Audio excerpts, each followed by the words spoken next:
Welcome back to another episode of We Are Human with the one and only Jose Torres. We've got tequila with strawberry lemonade and orange juice. This is our second cup. I met Jose at a church, small Spanish church, when I was in 5th grade and I just moved to Florida. This man was playing Pokemon Ruby. And one day I went over his house and we spent the entire day hanging out and we were just trying to catch these legendary Pokemon, and I got you. That was the start of a very strange but sincere friendship. So my family was, at least now, I can say that they were overprotective. I wasn't able to really go out. I think the only time weekdays was a strong no. And the only times I could go out was either Friday night or Saturday night. I was dating somebody. I was dating Yolanda. And she could go hang out with everybody. You know, if somebody would pick her up. She had a car. She was older than me, so yeah, she had a car. She would go do whatever she needed to do. The fact that I was not able to do that, go out when I wanted to, or enjoy a time out, because I was just under the household. I was never allowed to go anywhere. So I expressed my insecurity in anger. You moved out when you were 18. Yeah, I moved out when I was 18. Do you recommend that to people? Wow, that's a good question. Since we talked about the overprotective household that I came from, my first reaction was, I need to get out of here. Yeah. So that's what I did. Once I turned 18, my youth pastor was a manager at Armani Exchange. And, you know, he had told me before, yeah, man, once you turn 18, you know, talk to me, I'll get you a job. Boom, got me a job, 18. Bought my first car. And I'm still driving that car today. 7 years. What would you say to someone who wants to move out at 18? At 18? Yeah. Do it. God. You heard it here, folks. Do it. It is hard. My first rent, I split it. And it was $475 on my part. So I had to pay $475 for rent alone. Then came electricity, came water bill, and just came little things here and there. I had to refurnish the place entirely. I had nothing. I moved out of my house with the clothes that I had in my closet, and that was it. It's a lot of money, and it's a big hit in the beginning. But for me, at least, I was able to gain that independence. At 18, I moved out, and I've been out since. You're definitely a testimony of it being possible, and I think a lot of people live in fear a little bit of like not wanting to do it just yet, like wanting to be so safe with my money. And think about it, like tell me, like honestly, would you have left if you had more freedom? No. No, I had that conversation with my mom too. I said, you realize I would have never left if you would have given me just the teeny bit of freedom, being able to go out twice a week. Oh my, that would have been perfect. That's it, man. But no, it was once a week for like maybe 4 hours. That's about it. I had a group of older friends, so hanging out with them, talking to them a lot, opened up my eyes to realize what it is to be human, what it is to feel. I grew up also in a kind of a traditional household where the man is the rock. He doesn't feel anything. He'll push through any situation with no emotion, just straight logic. And that's how I was for a very long time. Talk about like the transition and like ending toxic cycles, you know what I mean? So obviously younger me just went straight into, I feel this at the moment and I'm going to react. There was no wait, stop, let me realize what's going on, think about it, and then react. Assess the situation. Correct. It was just straight, I feel it, I'm going to react. There was no fairness. There was absolutely no other reasoning. It's just, if I feel something, I'm going to react the way I feel, and boom. I really want to throw some appreciation that group of friends, because they really took me out of that immature 21, 22-year-old mindset. Yeah. They took me right out and put me into something that really relaxed me. Made me realize so many things about myself. Going into the whole machista thing, they told me this is this is very old. This is why men die sooner. They're not able to express themselves. That's why they don't have relationships with their children. Yeah. I don't know. They basically just kind of told me, hey, listen, this is not the way to go. This is not the way that you're going to be happy with your life. I don't think there is any pros at all. It's just you bottle things inside. Even if they're small, you still fill up that bottle, and that bottle will eventually break. Even if you are having a bad day, if you handle everything correctly, I think you should be able to handle, continuously handling things properly. It's hard though, man. It really can be difficult. Some things are still so bottled in that like the tiniest thing might make someone snap. No, well, that's the thing. So Yeah. My idea is there is no bottle.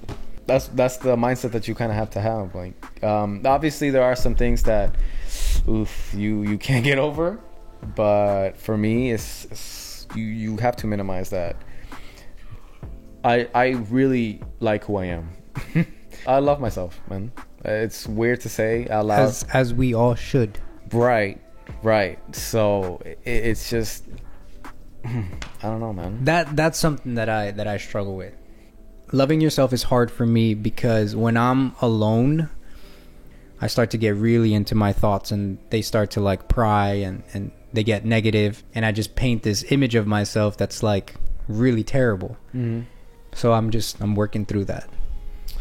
Okay, so a lot of people confuse self-confidence with arrogance. Yeah. Like, for example, that comment that you made, because a lot of people are probably out there always, super conceited, cocky, looking at him writing these things. But at the same time, that's a mindset that we have to change. Just because I appreciate myself. Oh, for example, you know how I said I love myself? Woo! People are like, oh man, that man's super cocky. That's how. Yeah, I think that's how it can be perceived sometimes. But I agree with you in the aspect of like, we have to change that mindset, because if you don't love yourself, like, I was told you can never love somebody else until you love yourself. Yeah. I always thought that was doo-doo. I said, man, come, bro, it'll be all right. Right. Like I would think the same thing. Like I used to think self-love was so cheesy, and it's kind of like, why are you lying to yourself? Like that's wow. how I would. That's great. That's heavy. That's heavy. Great. That's a problem. That's just an internal problem, because I don't love myself. That right there. So many people come down on other people just because they haven't found it. They're dealing with their own issues. It's ugly to say, but humans are just kind of envious. If they don't have something, nothing's ever good enough. Oh man, self-love. That's what I'm saying. It really. The whole machista thing, going right back to it, you never love yourself. What? That's what women do. That's why I have a woman. She can love me. I'll be alright. But you will never show, like, how are you going to be able to connect with your kids if you can't connect with yourself? Right. How are you going to give them those real life lessons if you've never learned them yourself? You just, something has happened to you.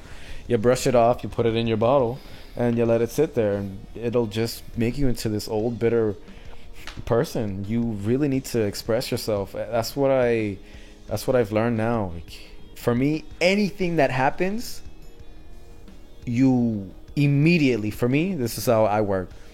Assess the situation, and then proceed with caution. Bro, lost a finger. Night of the Concept after party. Shout out to Seth for hosting it. Shout out to Naira for putting together Concept and all the artists. When everything got wrapped up, we were talking outside. You said, yeah, I'm thinking about going to Georgia, visit my cousin. Oh, yeah. Hop on the motorcycle. You dipped. And I was like, bet. And I crashed at Seth's house that night. And I woke up hungover. Marilyn calling me, like, where's Jose? Amy's calling me, where's Jose? Kevin's calling me, where's Jose? And I'm like, hold up, I don't even know where I am. I find out you lost a finger, you got into an accident. I was like, Jesus Christ, what happened? My plan for the night was I'm going to go home. I'm going to change, shower. And on my bike, I'm going to drive straight up to Georgia to see my cousins. Because he was having a baby. He was having a baby. I was like, I gotta show up. I'm the best man at your wedding. I'm going to show up.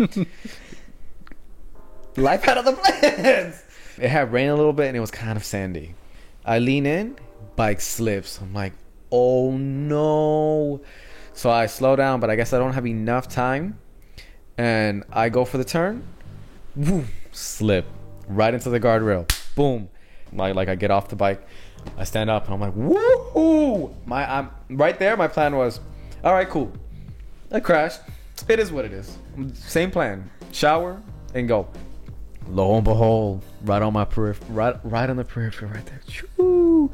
See blood squirting. I'm like, oh, what is this? I look, gone. My man, gone right here. Choo! I'm like, what? Yo, you can see the bone. It's a little gory, but you can see the bone, flesh everywhere. I'm like, wow, this is crazy. Right then and there, I accept it. I go to look for my finger.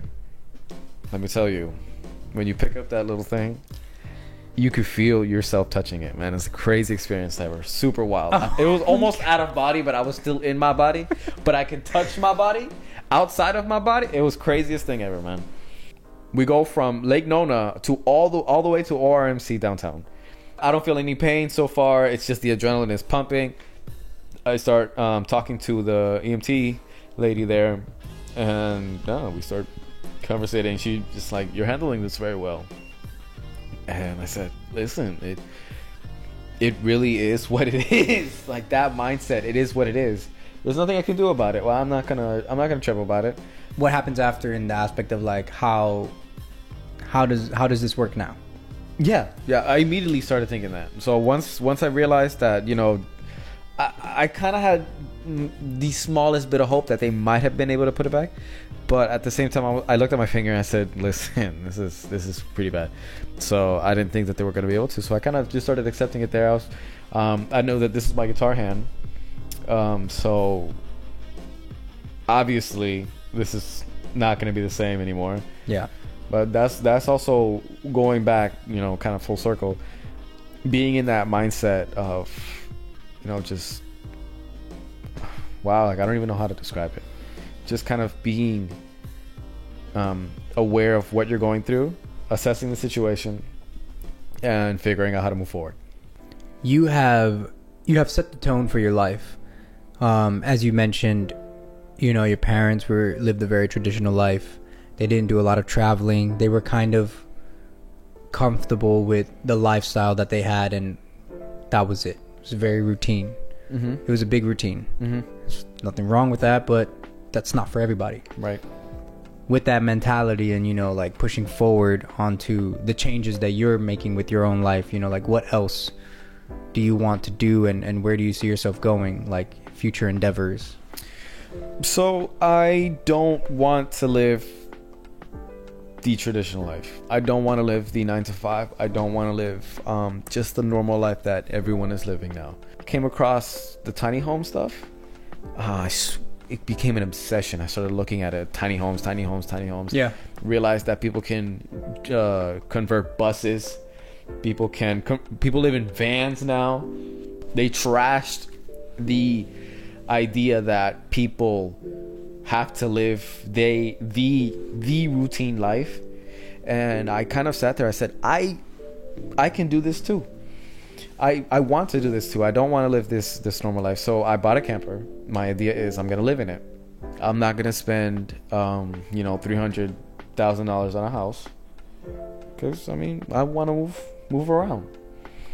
Just being able to have a steady income coming from somewhere, which is what I'm figuring out. Right, that's what you got to figure out. But if you can have the steady income, then essentially you already own your property of which what you live in. Right.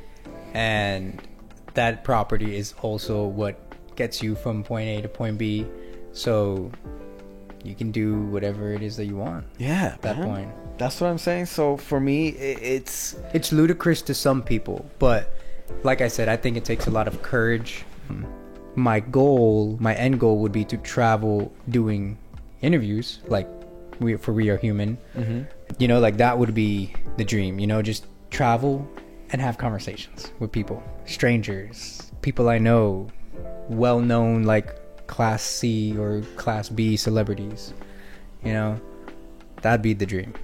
And the thing is, people will really, they'll see the dream, acknowledge that it's a dream, and it'll stay a dream. Yeah. They'll never try and go get it, but that is absolutely obtainable.